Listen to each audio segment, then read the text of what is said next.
Assalamualaikum warahmatullahi wabarakatuh. Banci ucapkan tahniah kepada semua yang dapat result SPM.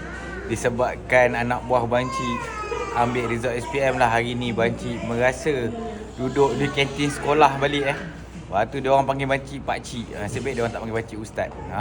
Dia tengok. Tapi sayangnya dah banyak lauk-lauk dah habis kan, sebab dah pergi tengah hari ni. Tadi patut datang 8.30 dia boleh makan budak-budak macam ni. Tapi Banci ada order. Adalah. Sekarang tak tahu lah, kantin ni bagus betul lah, siap ada jual nasi berlauk. Sebab dia orang ada asrama kot. Mana-mana budak-budak yang kaya-kaya boleh makan nasi berlauk. Okey, Banci order mi goreng. Inilah keadaan sekolah, kantin sekolah. Dan paling utama, Banci ucapkan tahniah. SPM dapat result bagus tak bagus, itu bukan penentu kehidupan anda.